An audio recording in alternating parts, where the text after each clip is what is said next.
it was inescapable. The only thing you can do in that situation is dissociate.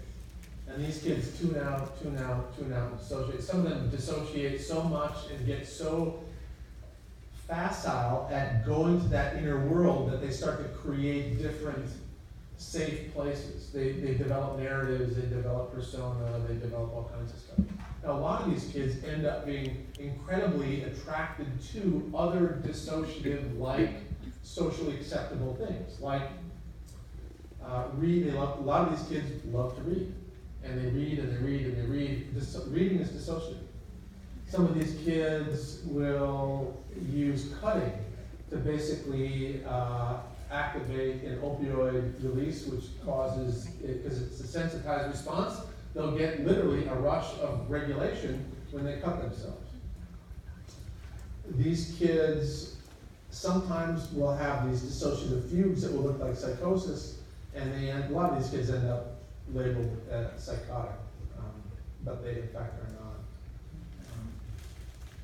And then you get many kids like this,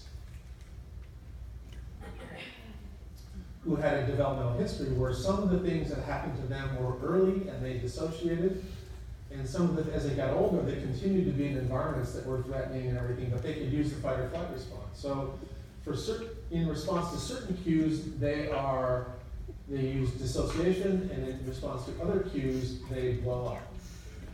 And we have a couple of interesting examples of this where these kids, and I mentioned this earlier, that if you're an infant and a toddler, I'm thinking of one kid in particular, who was had a tragic situation, and the sad thing is his mother grew up in the system, and then had him, and she was using drugs and in bad relationships, and so and had attachment issues. So this kid grew up. His primary relational cues early on in life were female from his mother, but mom was inconsistent and unpredictable. Sometimes she was very loving and attentive, and sometimes she was gone. Sometimes she was physically abusive. And then as he got older, she got into a relationship with a series of men, almost all of whom ended up battering her and physically abusing him. So he had two different sort of gender associations.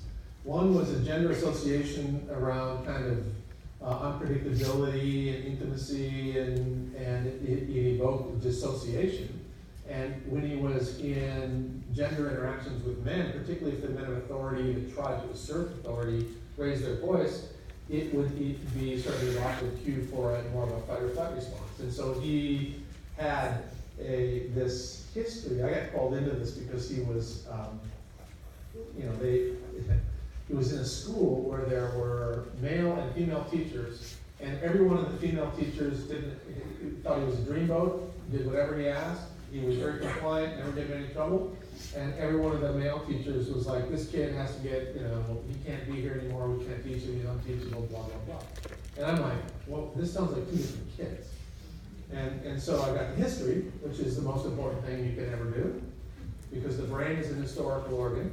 It develops as a function of your history, and it keeps elements of the history in the way it functions. And so this is the kind of pattern that we get. So it was an interesting